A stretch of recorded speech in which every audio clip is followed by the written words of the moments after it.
of our weekend Q&A for the Friendly Neighborhood History channel.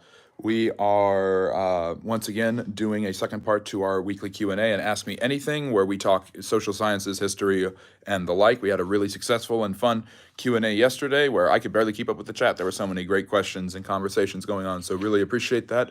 We got a few topics to go over today that I think you will all very much enjoy, and I'm really grateful for all the support and encouragement that I've received during these live streams. And it's difficult doing live streams on a Sunday, especially now because the football season has started and I'm competing with a lot of people who want to watch football, and understandably so. But at the same time, a lot of people still want to talk about social sciences and history.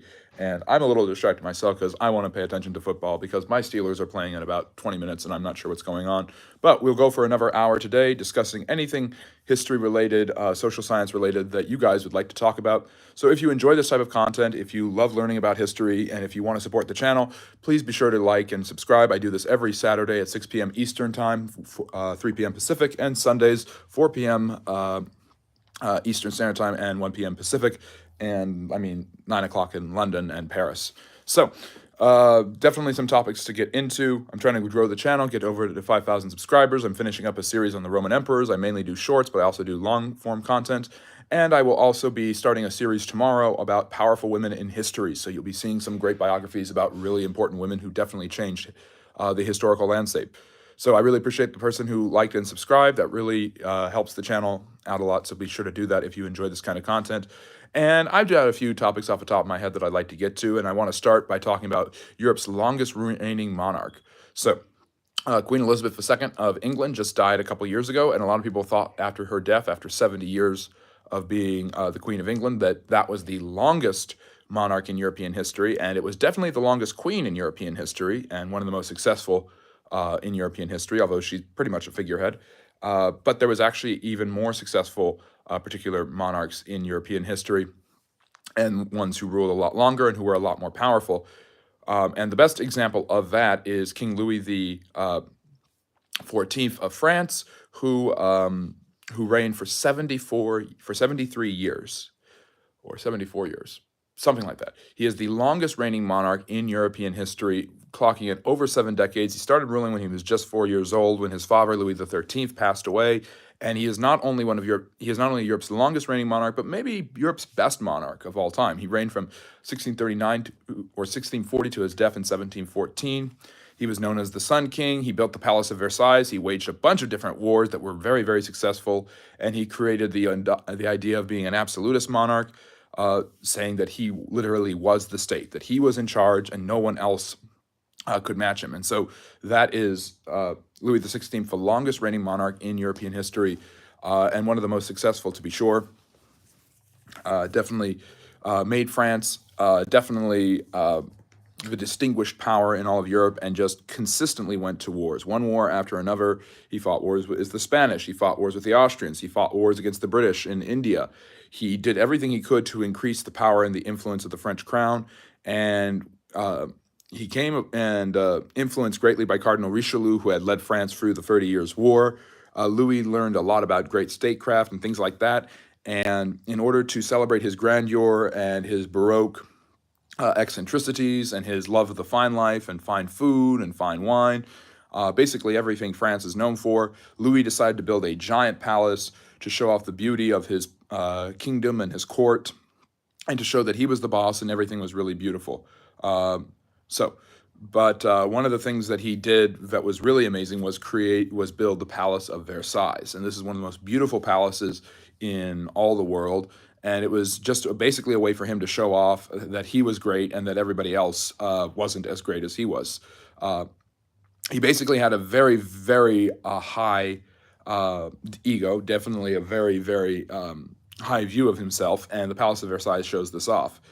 Inlaid with gold and beautiful large halls, fountains, neoclassical statues of ancient Greek and Roman figures from mythology. It is one of the most beautiful sights in all of the world, and it was Louis basically showing off how great and wonderful and amazing he was. And it's definitely one of the most accomplished creations in all of human history, and one of the greatest palaces that a monarch has ever built. Basically, kind of going back to Rome and the Caesars, it was a way for him to establish his own line to them. Um, okay, thank you. I appreciate you encouraging me to do that. But it was basically his way to create a line and a connection back to Rome and back to the Caesars, and to kind of say he was a new Caesar in a way, that he was a new emperor, and that he had built a beautiful kingdom, and because he had such a beautiful kingdom, he deserved a beautiful palace. At the time of his reign, France was the most populated country in Europe. It was the strongest in Europe. It had the closest ties to the Pope. Louis made sure to re-strengthen the Catholic ties of France by really kind of spanking the Protestants, eventually leading to the French Protestants known as Huguenots, forcing them basically to get out of France. Many of them ended up in the New World. They went to what is now North and South Carolina. So Louis saw a lot of changes in his reign. He built us a magnificent palace. He strengthened the Catholic stranglehold on France, and he also, yeah, it was a very successful reign for him. Seven decades is a long time, and if you reign for that long, if you reign more than maybe like 30 or 40 years, you're obviously doing something right to stay in power. And some of the best European monarchs ever reigned for a really long time. And so Europe's longest reigning monarch is probably its most successful. When you consider the pageantry, the elevation of his role as the king, his successful wars, his France was kind of bankrupt due to all of these wars, but most of the wars went very successfully for France. France became more powerful and influential.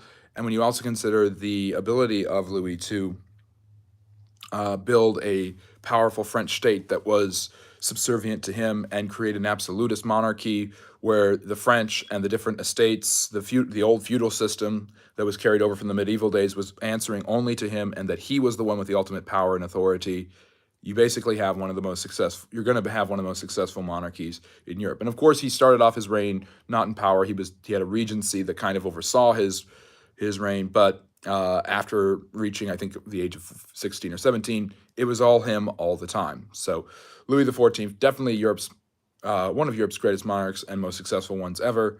There's a little bit of his background right there.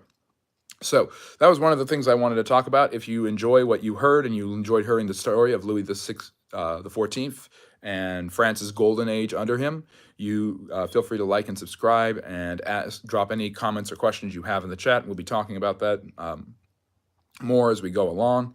What else? Let's see here. So we've talked about Europe's longest reigning monarch. Some other things I wanted to discuss.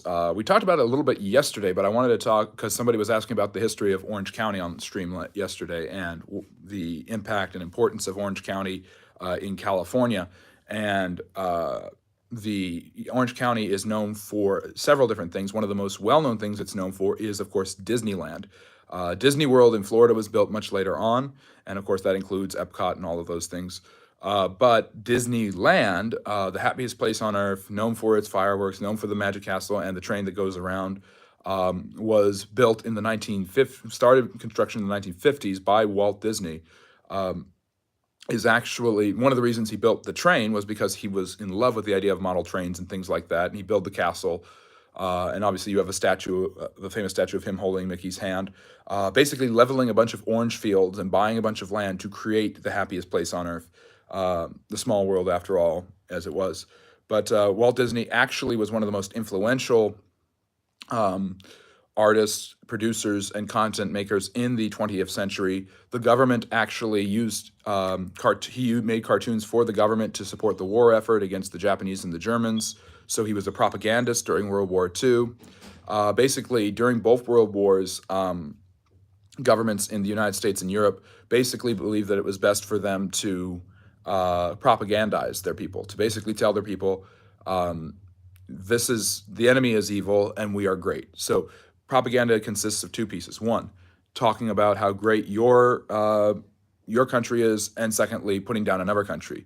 And the United States government went to Walt Disney to create propaganda to do both of these things. And Disney, despite many rumors and accusations that he was racist and anti-Semitic, none of which have ever really been corroborated or substantiated, Disney did do his absolute best to support the war effort. Oh, welcome. Thank you. I love hearing when people come from other countries into the chat. It's just a lot of fun. We had people from Wales, New Zealand, Greece, Sweden yesterday.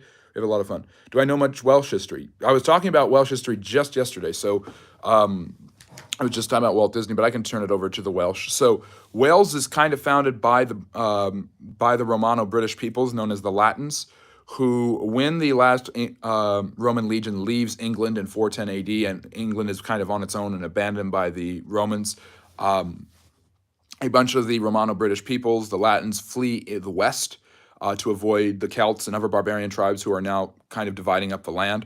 And they assimilate with the locals in that region, in that western region of the island, and that is where the Welsh people come from. So they've had a distinct identity and a distinct culture ever since then. And so Wales is kind of on its own. So when we talk about the United Kingdom, that's England, Scotland, Ireland, and Wales. Wales has had its own history and background separate from England. It took centuries for the English to fully conquer them. It was actually Prince Edward who became Edward I, Edward Longshanks from the Braveheart story, who conquered them in the 1270s for his father, or 1260s, and incorporated them into the kingdom. And because of that, his father, King Henry III, made him the Prince of Wales. So that is why, to this day, the heir to the throne of England is known as the Prince or Princess of Wales. So, and ever since then, Wales has been incorporated into the kingdom. Thank you very much for dropping that in the chat. So those are my handles. Yeah. Yeah, I would love to visit it. I love the castles. There's just so many great castles all throughout Europe that I really want to visit. I was talking about that a lot. Yep, lots of fun. So let me, and now you guys can have the social media handles if you want to follow me on any of those platforms. I'd be happy to have you follow me there. But anyways, so that's a little bit about Wales. I don't know much about the Welsh language, but I love pronouncing Welsh names is no, well, I speak English. I'm American, but I've studied a lot of English history. So know quite a bit about Wales, want to learn even more, and something that I really love to learn is perspectives from the exact peoples themselves. So I want to learn about Wales from the Welsh people themselves, and learning their own language would be fascinating. Somebody mentioned something about the Welsh language and its connections to other ancient languages. Welsh names are really fun to pronounce. A lot of them in with that rolling off the tongue Llewellyn sound, but they're also some of the hardest things to pronounce. What are my thoughts on Napoleon? So I was talking about Napoleon a little bit yesterday. Napoleon is obviously, in my opinion at least, and a lot of historians I think back this up, the greatest general of all time and the greatest commander of all time. One of the smartest too. Has an amazing track record, extraordinarily successful, except, of course, obviously in Russia, although he lost some battles before then. But a lot of people think of Napoleon in very diametrical ways. A lot of people, for instance, the British, think of him as a tyrant who controlled his people, and that's what his enemies thought about him, and that's what the descendants of his enemies tend to think about him. Some people think that he continued the French Revolution and the ideas of liberty, equality, and fraternity. I tend to believe that Napoleon, as a political leader, believed in the ideals of the French Revolution.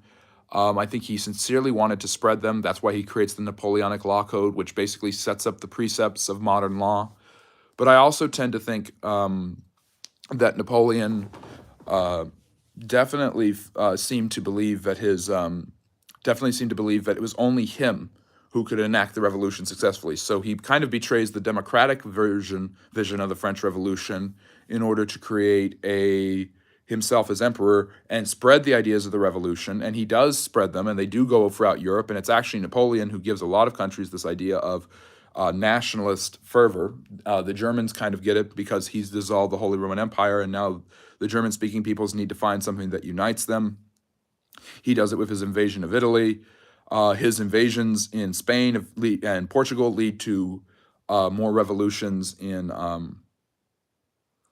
his invasions in Spain and Portugal lead to where he puts his brother on the throne, actually, lead to Central and South America breaking away from the Spanish and the Portuguese, and that's kind of an unintended consequence. So ironically, despite the fact that he basically ruled as a despot and a tyrant, he does spread democratic ideas and ideas of nationalism, either through people wanting to rebel against him or people adopting the ideals of the French Revolution. So Napoleon's got a very fascinating track record. A lot of people think that he was just a brutal tyrant and dictator. I don't think he was. I think he felt that tyranny was the only way he could spread the ideas of liberty, equality, and fraternity because he felt that Europe wasn't ready for it and didn't deserve it except from his hand. So I hope that explains exactly Napoleon. I've got a lot of different stories about Napoleon. He's such a fascinating guy. My favorite is obviously he gets exiled to Elba the first time after losing to the Russians. And when he's on the island, he sneaks away in the night with a few of his men when the British are not watching. And he lands in France, and there's a bunch of soldiers on the coast, and they all really, really want to arrest him. They're under orders from a new constitutional monarch, Louis XVIII, to arrest him. And he walks up to them, and these men are charging at him, and he opens up his jacket and he says, "I am your emperor. Will you strike me?" And rather than just give up, strike him, or arrest him, or shoot him, they give in, and they put him in charge, and he's able to use those forces to retake France. So these men, he didn't lose to the Russians in the sense that he surrendered, but the Russians are able to basically kick him out of Russia. He leaves empty-handed. They burn Moscow so that he can't take over the cultural center of the Russian Empire. Thank you. I really appreciate you following me. The social media handles are in the chat. The one note: the Twitter one is not the correct. The X one is not the correct handle, but that's perfectly okay. Yes, you can ask questions about anything social science related, social studies related.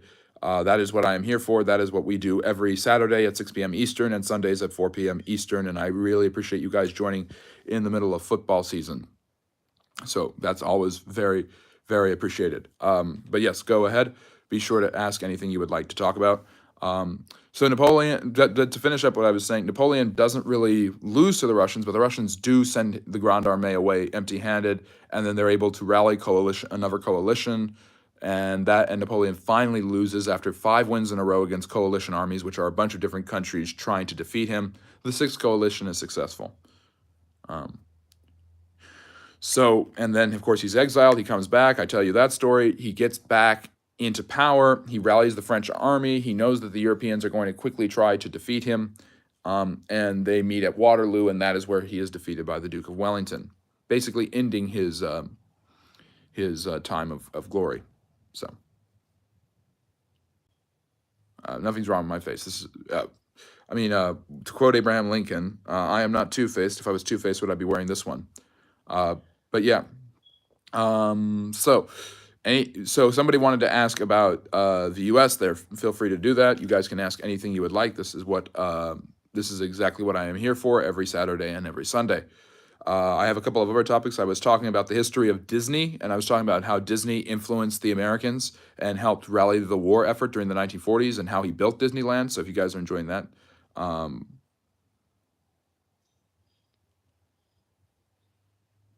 yeah, there's definitely a lot going on. So there's definitely lots going on with American politics and taking land from natives. Yep, that's a huge part of it. I was talking about Walt Disney, and one of the things about Disney's, thank you for coming. I really appreciate that. I like your handle. And I appreciate the person who liked and subscribed. That helps grow the channel. We had a really, really successful and fun live stream yesterday, and this one so far has been really enjoyable, so I really appreciate all the good questions and comments. So with Walt Disney, basically, the government uses him to create propaganda for the war effort against the Germans and the Japanese, and he obliges.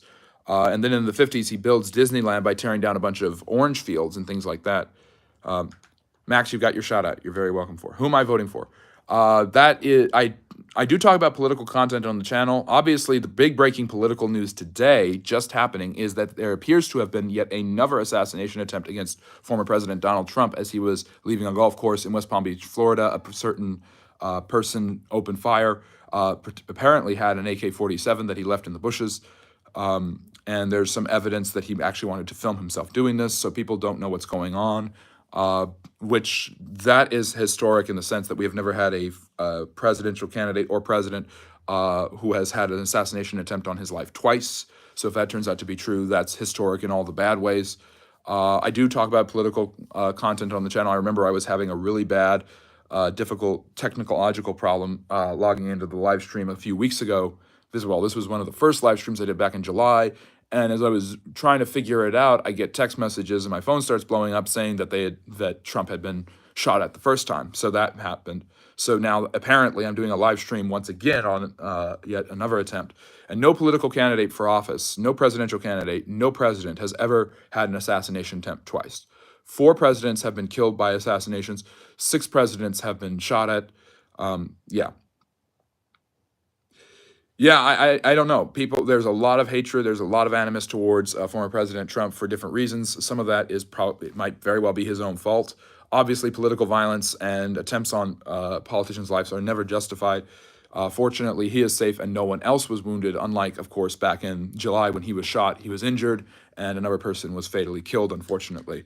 So, that's the big breaking story. So I do talk about politics on the channel. I do weekly political updates every Friday or every Saturday where I talk about certain political events. But I try to be as objective as possible because at the core of it, I'm a historian.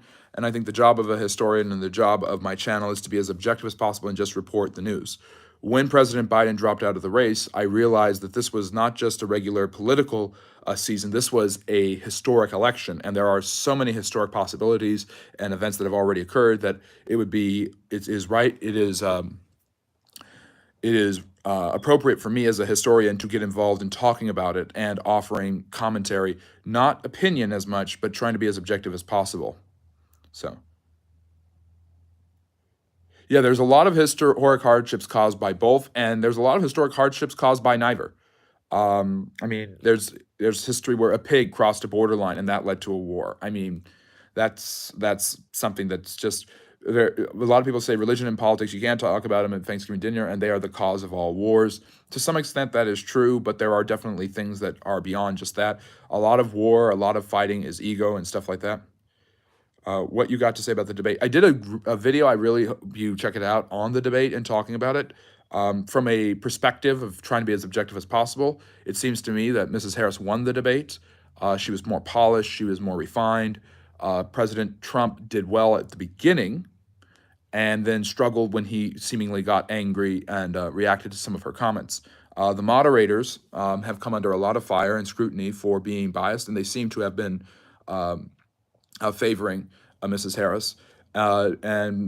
President Trump was hammered about things that the Harris campaign has continued to hammer him about, such as Project 2025, a national abortion ban, the January 6th insurrection at the Capitol in 2021, and of course, the big one is that Trump dropped the line about the unconfirmed, and so far pretty unsubstantiated report that Haitian immigrants in Ohio are eating pets.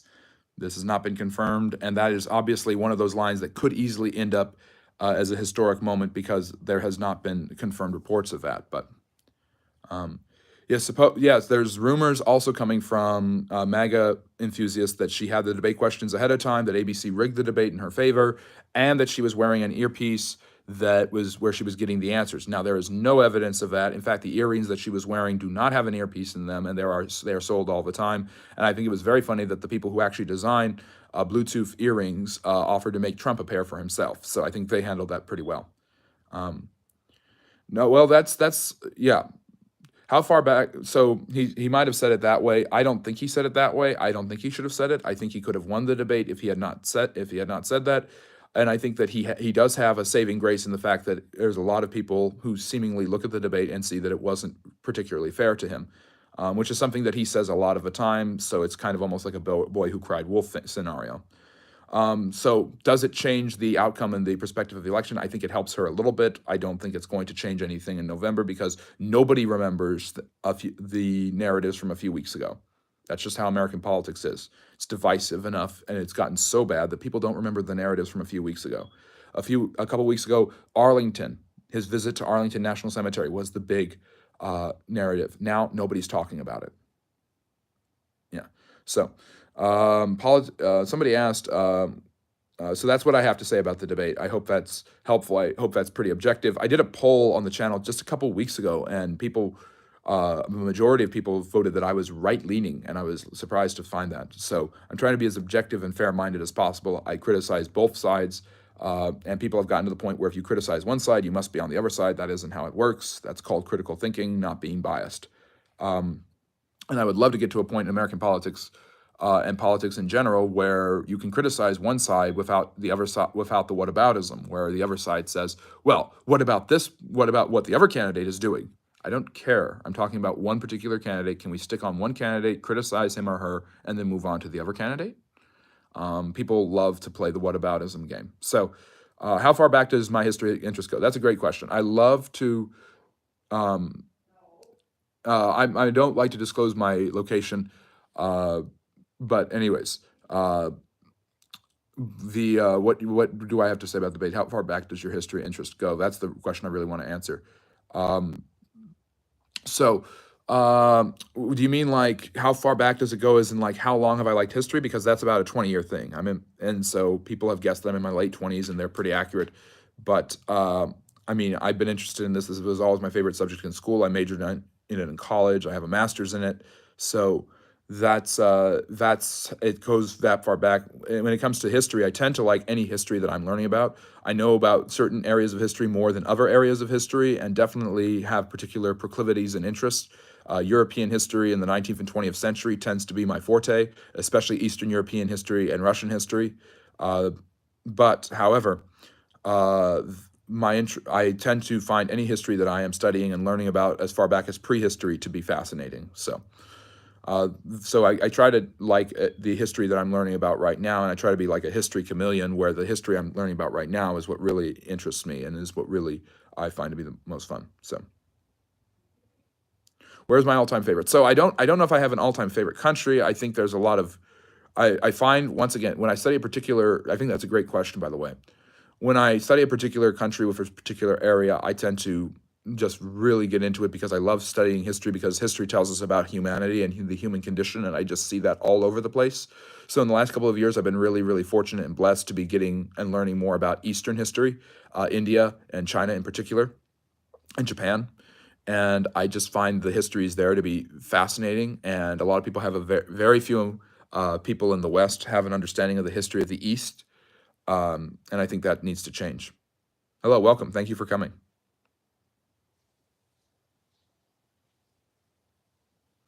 I like to look at the societal. I like to look at the political. I like to look at the connections in history. So the economic, political, and social connections. Because I don't just consider myself a historian. I talk about it all the time on the channel. I'm here not just to talk about history, but also thank you very much. I appreciate that, Matt.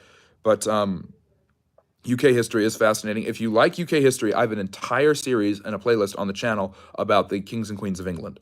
So please check that out, and hopefully you enjoy it. I've got everything. I've even got a video where I list all the kings and queens of England.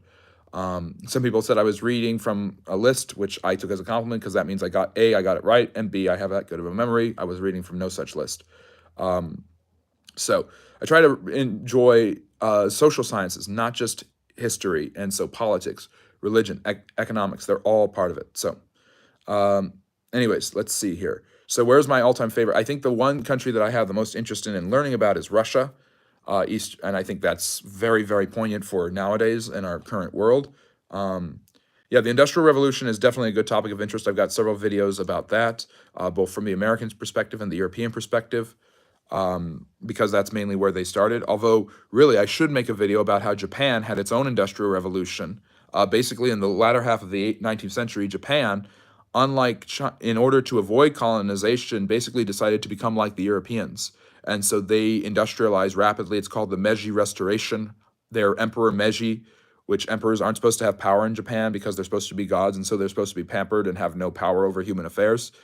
But this Emperor Meiji basically takes the reins and leads Japan into the modern era, into the 19th century, and helps Japan become rich and powerful. And by the early 1900s, the Japanese are winning wars against the Europeans. The Japanese participate in World War I. They help the Allies defeat the Germans. They get no rewards out of that, so that makes them angry. And to continue their imperialistic notions, they start fighting with China, and that's eventually going to lead to World War II. No, it doesn't get the historic coverage that it deserves, and it's strange because really world history, no matter where you are in the 20th century, 19th century, 18th century, the Europeans are going to have a big sway and say, and so is the United States. But that's not the same case in learning in the West and the US. There's not enough emphasis placed on those people in those places. They're kind of footnoted, and that's not right. So But Japan had its own industrial revolution and caught up with the Europeans and surpassed them in some way.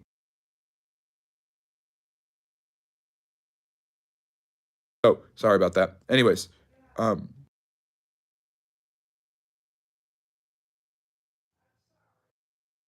so we have documented history of about 4,500 years. This is easily dated by Stonehenge. 2010. Yeah, I nobody knows how they were made. It's a lot of people don't know how the pyramids were made. I think it's just about getting a lot of manpower over a large amount of time, and I think they just happen to have a lot of hands on deck to build those things. That's just my own personal theory. Thank you for dropping those there. Thank you for subscribing. That's a big help. Emperors fascinate me, especially the early burial rituals. Well, if you look around, the pyramids in Egypt, pyramids are everywhere, burial mounds are everywhere, and the idea of burying rulers in a powerful and moving way and with all of their things, you see this in the way they would bury the Vikings. Vikings and Scandinavians would bury people in longboats with all of their possessions. The pharaohs would be buried with all of their possessions, like in the Valley of the Kings or the pyramids. These people were not just buried, especially rulers, with just themselves. They all of their splendor and glory and powerful things went with them. Yeah, there's definitely a lot of really great burial rituals that are really a lot of fun and really interesting. Yes, I've heard about that, the Rivers of Mercury thing. I don't know a huge amount about that because I mean I don't know everything and I learn something new from everybody. So yeah, but yeah, nobody knows exactly how Stonehenge or the pyramids or some of these things got built, but they got built. And really, if you look at the pyramids, like the Great Pyramid at Giza, the only ancient wonder of the world still standing, there are pyramids in every society. China has pyramids. South and Central America has pyramids. The Kush Nubian people south of Egypt, who conquered Egypt after being conquered by Egypt, built even more pyramids than Egypt, and their pyramids were obviously a lot smaller. Yes, if you want to look into the future, you have to look into the past. I absolutely agree. We were talking about social sciences, history, stuff like that. So if you enjoy that type of content, be sure to like and subscribe. Ask me anything, and I will do my best to answer it. Yeah, the Terracotta Army. So there you have an example. That's Emperor Shi Huangdi, who basically creates imperial China. So China in its history has always had emperors, from the Xia dynasty, which a lot of people think is false, but the Chinese do not, to the Shang and Zhou dynasties, which were kind of regional imperial dynasties. Shi Huangdi kind of unites all of China under one ruler and one emperor in 221 BC, and he rules for about 15 years. And the way he holds China together is through cruelty and despotism. But when he dies, he doesn't want to be buried and to be undefended in the next life. So he actually creates, through terracotta, a huge burial mound with a bunch of soldiers that are supposed to be defending him and watching after him in the afterlife. Once again, thousands of miles away from Egypt. Not a pyramid, but very similar in the same idea of taking your possessions and people to defend you in the next life with you. So the Terracotta Army is really fascinating. It's really cool. I highly suggest you look it up. And that is the first Chinese imperial dynasty. And he's the only emperor. His son is too incompetent. So one of his best leaders, Liu Bang, takes over and establishes the Han Dynasty. So there's the Qin Dynasty, where China gets its name from, and then you have the Han Dynasty right after that, which is a contemporary of the Roman Empire. And it's the Han Dynasty that makes China an imperial powerhouse. China is doing paper, they're doing gunpowder, they're doing glass and porcelain long before the Europeans ever are. China, throughout its history, was far ahead of the West in many different ways. So, I'm glad you like the history content.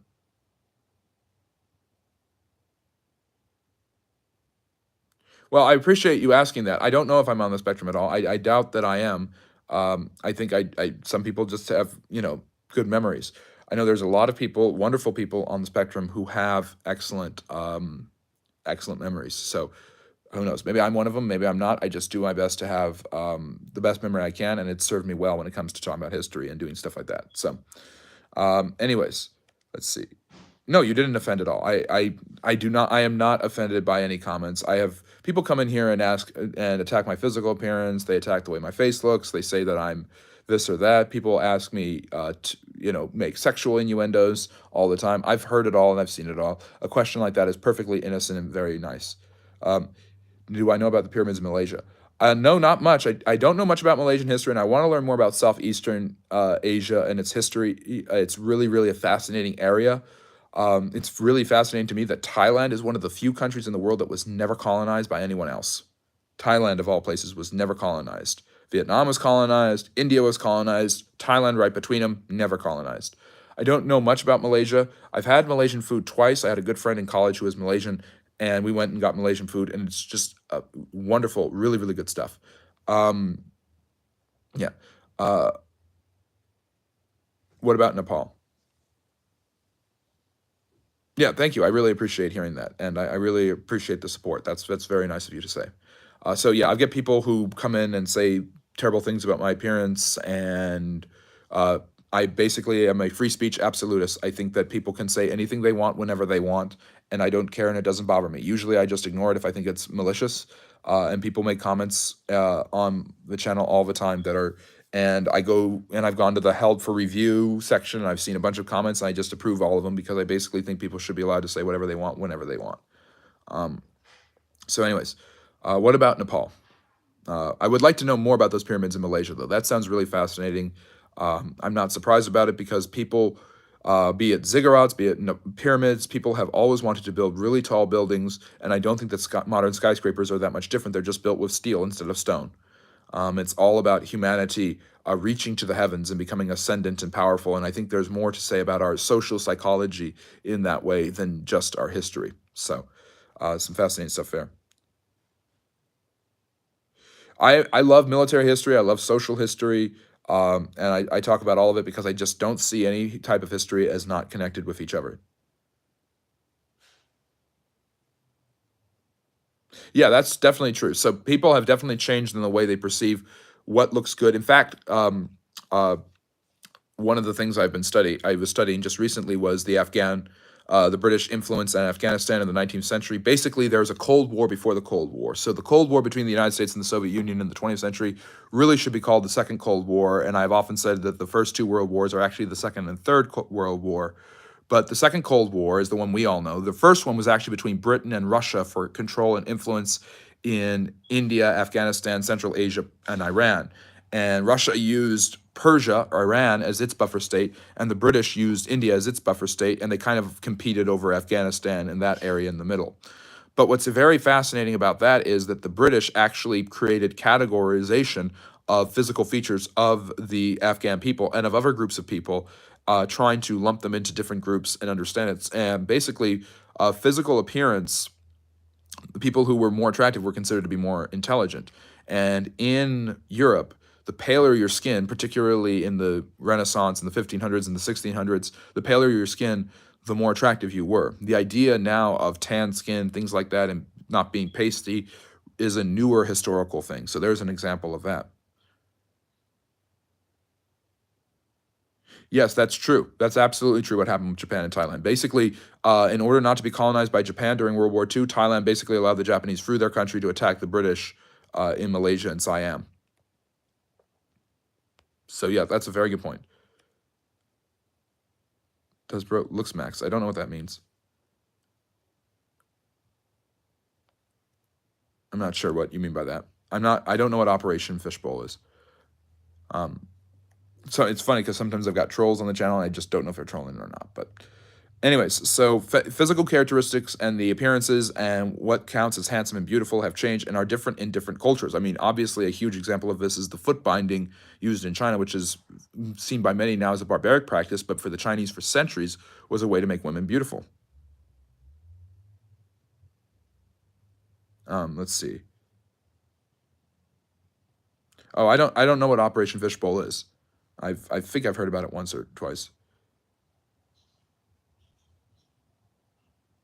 Yep, basically that's how it works. And a lot of people felt that certain physical characteristics, maybe some of mine, such as larger lips, were not attractive. And people nowadays find that to be very attractive. So I'm not complaining. I'm just glad I don't live then and I live now.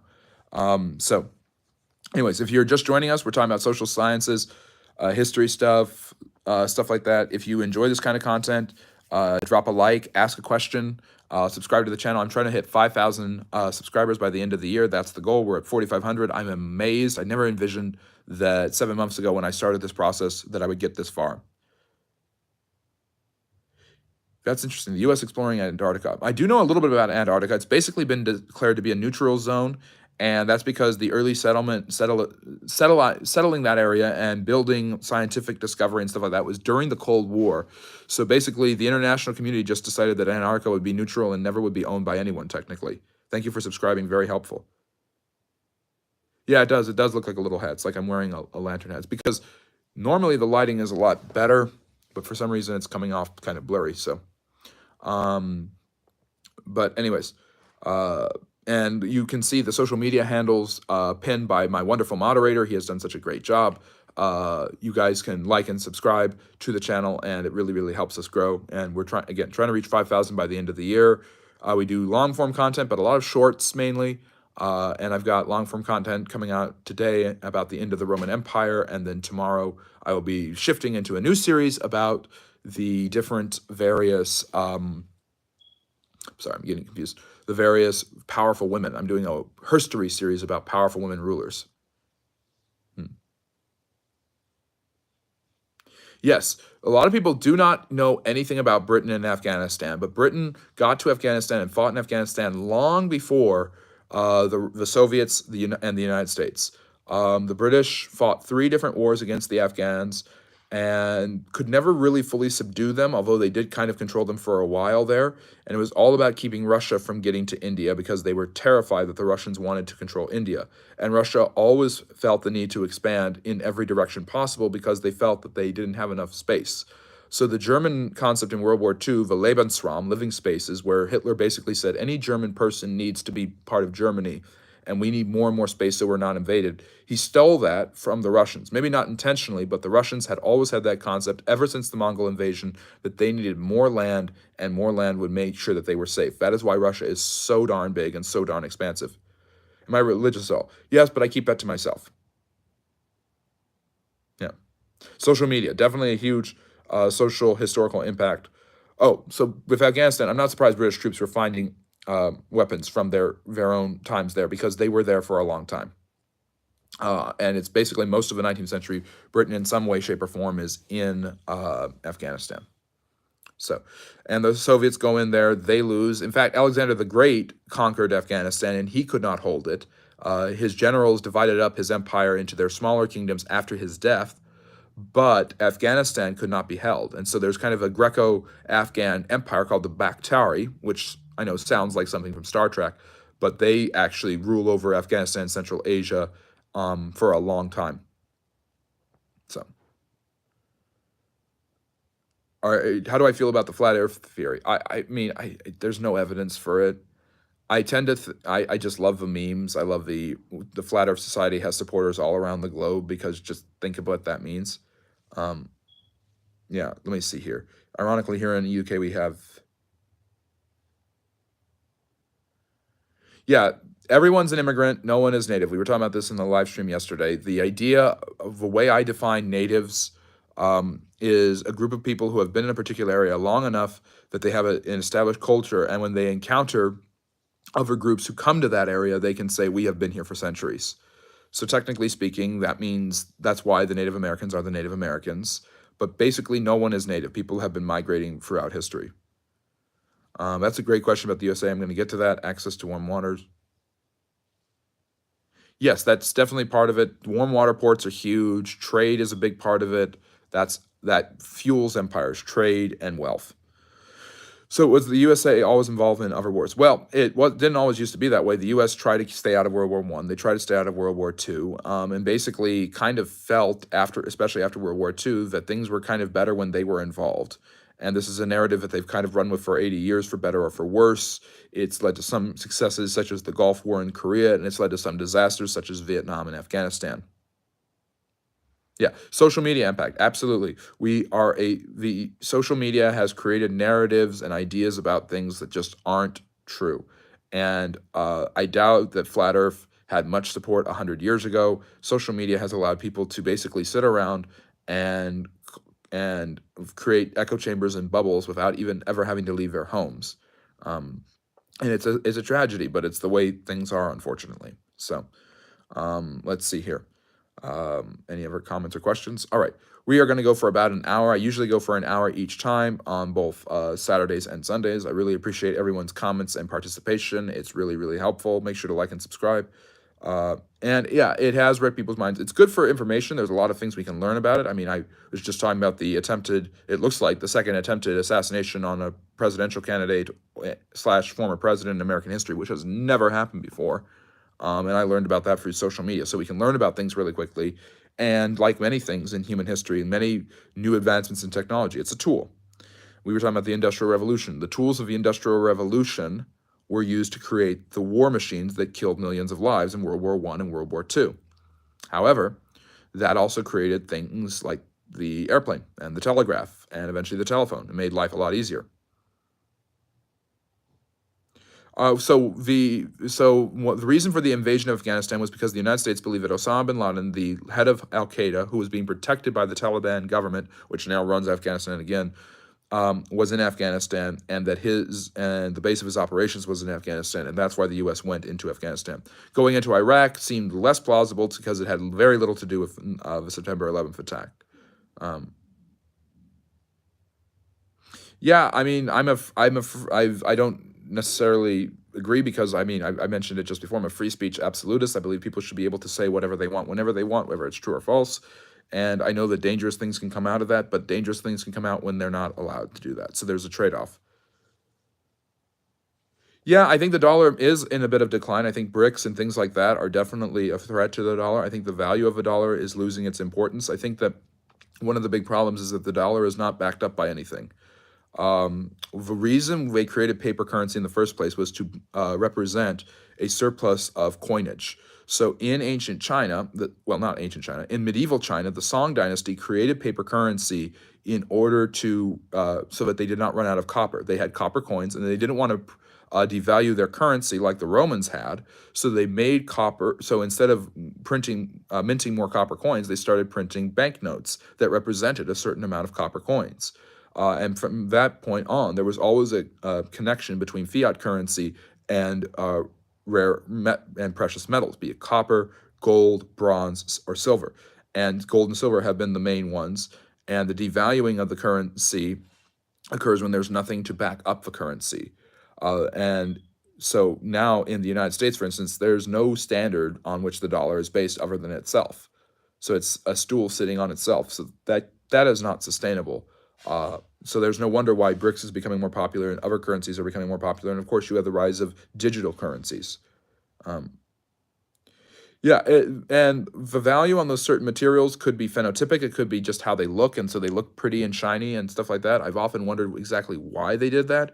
But one of the reasons I think that they did that also is that how accessible is it?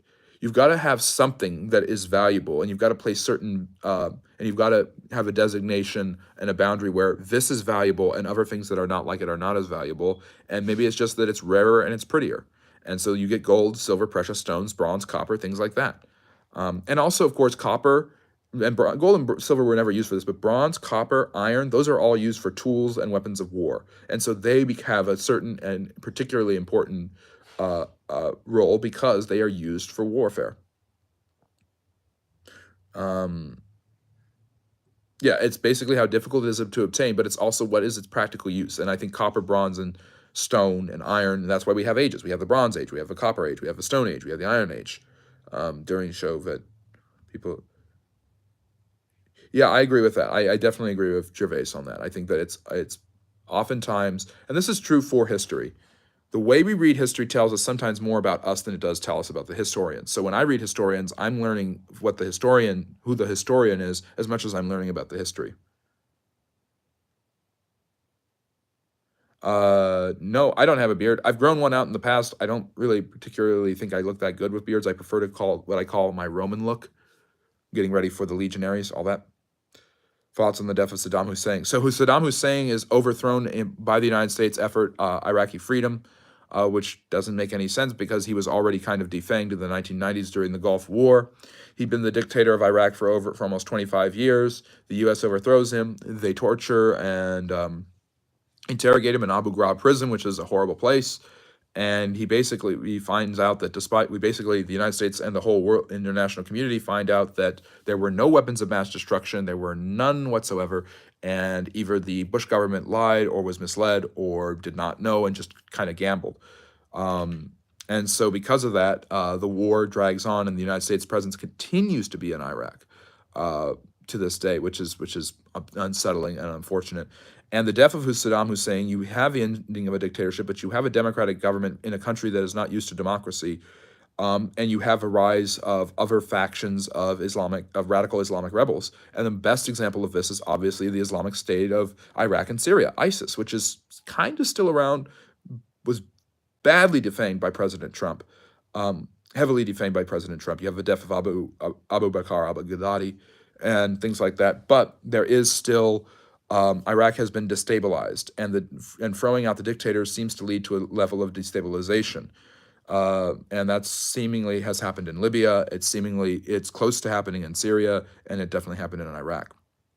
And if you look at the war in Afghanistan, one of the signs that the war on terror is historically becoming a failure is that the war on terror started with the Taliban, which protected terrorism and hated America and forced radical Islamic ideas on its people, running the government of Afghanistan. And then 20 years later, when the U.S. leaves, the Taliban takes over again. One of the saddest things I've ever seen is the clips of female reporters from CNN the day before the Taliban took over, as opposed to the day after the Taliban took over, and they are in full hijab and burqa because that is the new rule automatically. So, yeah, Saddam really was not dangerous anymore. Neither was Muammar Gaddafi. Taking down these dictators in the name of democracy and ending terrorism sounds good, but it has unintended consequences. Yeah, I think that they should answer for that. I do. So, but anyways, do you think firmament is real? You mean the sky? You mean the sky and the atmosphere and the stratosphere and space? Yes, I tend to think those things are real. Unless you're referring to another type of firmament that I'm just not aware of. Anyways, so yeah, the war in Iraq has turned out to be a mistake, and basically no one defends it anymore. The war in Afghanistan seemed like a good idea, but it has also turned into a mistake, as the Bible says. So you're referring to what was created on the second day, meaning the sky? Yes, I believe the firmament, the sky, the atmosphere, the stratosphere, the exosphere, the ionosphere, they're all real. Yes, I'm going to just take my best guess and look up it and say, yes, they're real. So, let's see. What else do we have here? Anything else? Any questions I miss? Thank you everyone for coming and liking and subscribing. It really helps the channel a lot. Okay, so the water is above and below. So I will say one thing about that, because that does show us a little bit about early history and prehistory. Basically, obviously, the sky is not made out of water. One thing that's really interesting there, though, is the story is written for ancient peoples who did not understand different spheres, atmosphere and stratosphere. So when they look at the sky and they see it blue, and they see the water, and the water looks blue, mainly because of the sunlight reflecting it, they think themselves, well, this had to be part of this. And so the biblical account, as with many, which is similar to many ancient creation stories, has to explain where things come and why things come the way they are. So you have oral traditions people pass on, and you basically have something as simple as a child asking his father, why does the sky look like the sea? And it's like, well, because God created it to be this way. So this is a way that ancient people could understand and explain the way the world was without deep scientific understandings. It was their best guess at understanding the world. And so that is why it is the people think that that says the water's from above is from below, because it's not water, it's just the reflection of the sun. But it does explain why things are the way they are. Why does water fall down from the ground? Well, this guy built an ark and God punished the world by washing them out. The flood story sounds crazy, but there are flood stories from every ancient culture. The Greeks have an ancient culture, an ancient story that came probably even after the ideas of Noah, that Zeus was so horrified at humans sacrificing and eating each other that he created a flood to destroy the world and only saved a small amount of people on a barge. Gilgamesh, same thing, things like that. So countries around have done. I don't know what you mean by that, criticizing Europeans, Connor, but I think that's an interesting one. Are you aware Trump's golf course has been shot? Yes, I was just talking about that before, about the shooting at Trump's golf course. So that would make him the second, if it is true that it was intended for him, which it looks like it was, that would make him the first president to be a target of an assassination twice. Four presidents, Lincoln, Garfield, McKinley, and of course John F. Kennedy, were shot and killed. Ronald Reagan was shot, Gerald Ford was shot at. Different presidents there have been assassination attempts. The first president to ever be attempted an assassination was Andrew Jackson, the seventh president, who's on the $20 bill in the United States, who was shot at. The gun misfired, and so Jackson started beating him over the head with his cane. Jackson was like in his late 60s at this point. But apparently, yes, former President Trump might have been shot at yet again, making him, he was already hit back in July. This would be the second assassination attempt on a president. I don't know that that has ever happened. Trump is the first president candidate running for president currently to be shot at since George Wallace was in 1972, in which he was paralyzed when he was shot at. So, comes a God writes now, son, and points to the sun. I don't know what you mean. Yeah, science is science. I do agree with that. I don't know exactly what you mean by that.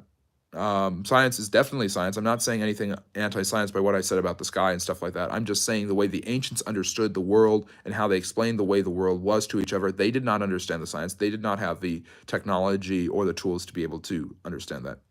So yeah.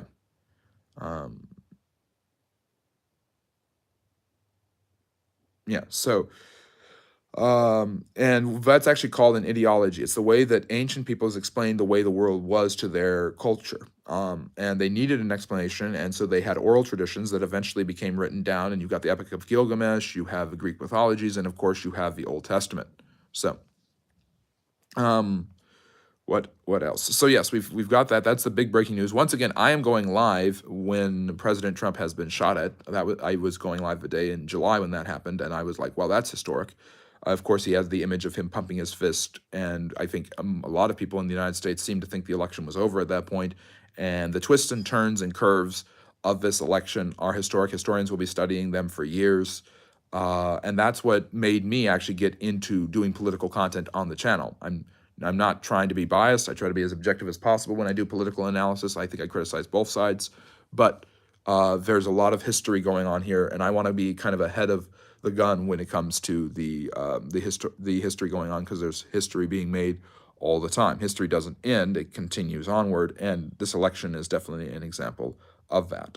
And so in 20 years, people will be hopefully saying what I'm saying now about the historic nature of this election, with a president being shot at twice, potentiality, the first woman of color leading a presidential ticket, and perhaps becoming the first female president and the second president of color.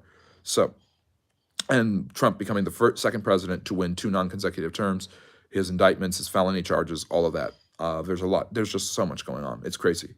Let's see. Anyways, so we're almost about to wrap up. There was one more I wanted to finish. I was talking about Walt Disney earlier and his influence on American culture and his influence on World War II and how he created Disneyland. One more thing I was going to say is that Disney was highly involved in politics himself. He was a huge leader in the Republican Party. Oh, Walter Joseph Stalin. I'll get to that. And used the Disney platform to promote pro-American values and ideas. And of course, most interesting tidbit perhaps is that many of the Disney characters to this day that have their mothers died or not present is based on Disney losing his mother tragically and suddenly in 1938, right before he made Snow White. And of course, that finds its way into Bambi, where it really was a very personal connection for Disney to have the death of a mother character. Yes, and Disney has shaped the U.S. and continues to shape the U.S. in many ways. Thank you for joining. If you're just joining us, we're almost near the end of the live stream, but be sure to like and subscribe if you enjoy social sciences content and stuff like that, history, all those things. If you want to bring up and talk about anything, drop it in the chat. So somebody asked about Joseph Stalin.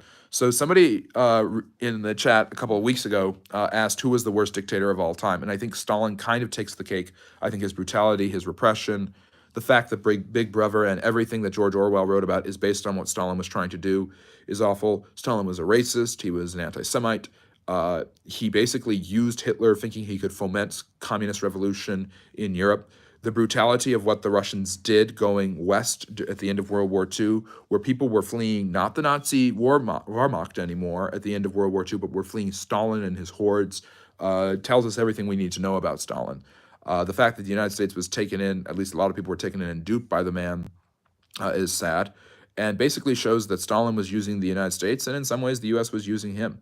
And of course, that is not to mention the Holodomor, in which Stalin starved millions of Ukrainian and Russian peasants, and the purges, where he killed off every political opponent, and anyone who was a political opponent was anyone he determined to be a political opponent. And he is probably responsible for the deaths of between 20 and 30 million people. So I don't.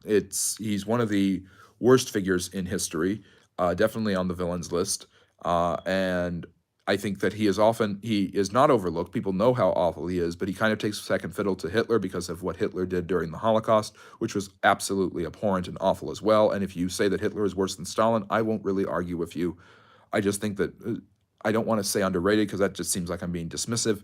But what Stalin did is absolutely abhorrent and not talked about enough. In the Holodomor, 6 million people died in a year, in just a couple of years in the Ukraine, and 25,000 people were starving to death a day because the means of production and the food had been seized. And a lot of people think that Stalin was a betrayal of the communist revolution. Stalin certainly didn't seem to think it that way, and if you had said that to him, you wouldn't have long to live. Stalin believed adamantly that he was following Marx and he was following Lenin.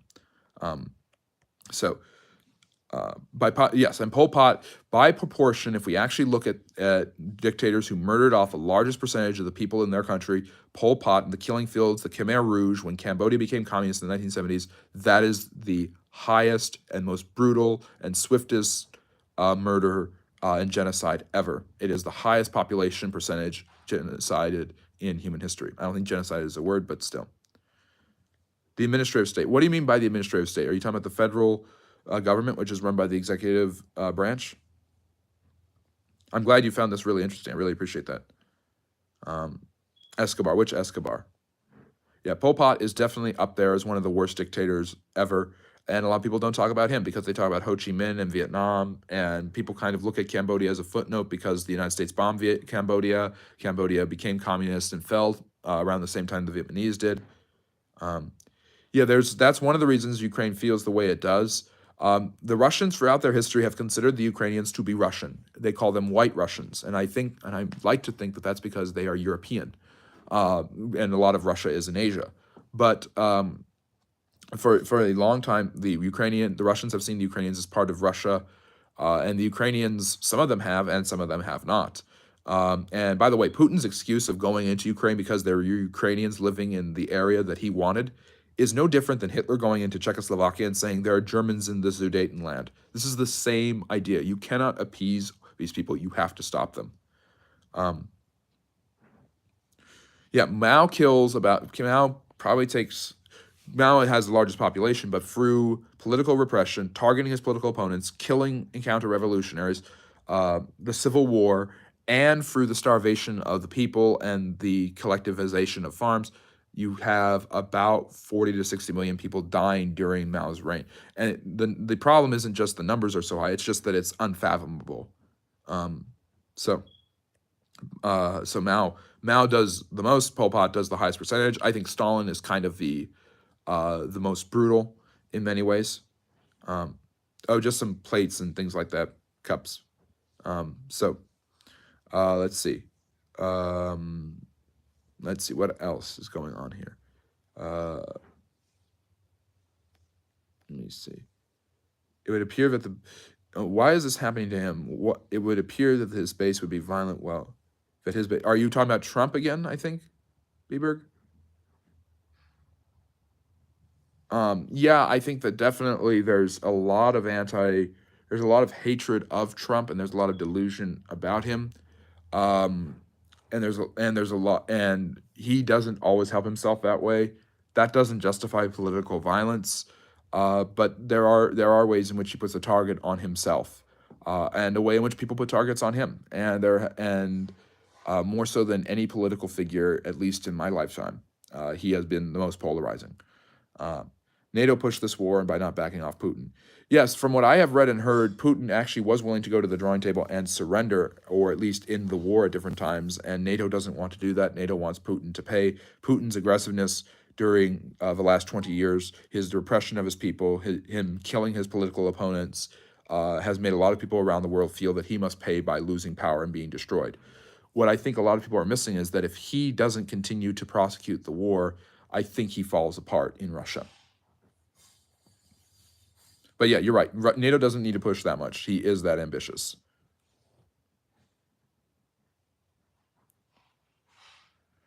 Yeah, dictators are generally a bad idea. The only communist dictator I can think of who kind of got a reputation of being more benevolent and not as repressive, although that is comparing him to people like Stalin, Mao, and Pol Pot, so it's not really that fair, is Joseph Tito, who led the resistance against the Nazis in Yugoslavia during the end of World War II. He becomes the dictator in Yugoslavia and kind of uses that as his launching pad to create communism, but it's kind of a little bit less repressive. It's a little bit more free, and he kind of is able to do this because he kind of breaks away from Stalin. Stalin tries to kill him twice. Tito kills both assassins and sends back a note to Stalin saying, "You have tried twice to kill me. I have killed both of your men. If you send one more, I will kill him, and I will send a man after you, and you won't survive." And Stalin never targeted him again because Stalin, in many, many ways, was a coward. But Tito kind of gained his reputation. He's beloved because he was able to hold together an area of the world that was segregated ethnically, where you have Serbians, Croats, Slavs, who are kind of all at each other's throats in different ways, and yet he was able to kind of hold them together. So, yeah. So there's a lot of good. There's not a lot of good, but there's a lot less evil said about Tito comparatively to other dictators. Oh, you're Pale Ghost. Are you referring to me? Yeah, people have pointed that out. Thank you for doing that. Yeah, we were just talking about how pale used to be considered beautiful. So thank you for calling me beautiful. Anyways, if you're talking about me, but yeah, it is important. There is definitely a lot of people who remember very well what the Russians did to the Ukrainians and have done to the Ukrainians. Ukraine has been kind of connected to Russia. A lot of people would argue that the Kievan Rus are the first Russians, and that Russia does come from Ukraine and Kiev, which was the first capital of Russia. Other people have looked at Ukraine's history and seen how it has been independent, and then in the 1600s, the Russians divided it with the Polish. And eventually, when they took over Poland, they took over all of Ukraine in the 1700s. So there's centuries of exchange, conquest, and there's a lot similar about the cultures. But yes, another attempt on Trump just happened. Or it looks like that. No, we can't achieve a unification. There is a famous treaty called the Kellogg-Briand Treaty in 1927, which tries to bring peace after World War I. And of course, this doesn't end well, but they basically outlaw war. And obviously that doesn't work because Mussolini goes into Ethiopia, Japan goes into China, and of course Hitler goes into Poland, causing World War II. That's really interesting, the Galicia division. Really, really fascinating. Wow. I thank him for his service. We are just over an hour. I usually only go an hour, but you guys have been bringing up such great topics and asking about such amazing things that I have decided to go a little bit longer for your sake. If you've enjoyed what you've heard, if you've liked the history stuff, be sure to like and subscribe. You have a social media handles in the chat that my wonderful moderator, gave you guys. I really appreciate everyone coming out and talking. I will be back next Saturday, 6 o'clock Eastern, 3 p.m. Pacific. And we will see you all on Sunday, hopefully, next week, 4 p.m. Eastern Time, 9 o'clock in London. That's really fascinating. Really, I'm really stoked. I'm really interested in hearing about your grandfather. But like, subscribe, tune into more content. It'd be great to see you guys.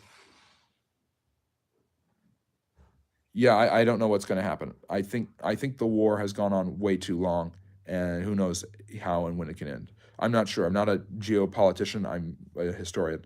But interesting. But thank you guys for tuning in and showing up, and I will be seeing you guys again, hopefully very, very soon. And check out the channel for more content about social studies. Like, subscribe. It helps grow everything. Really appreciate everybody. Take care and have a great rest of your Sunday. Bye-bye.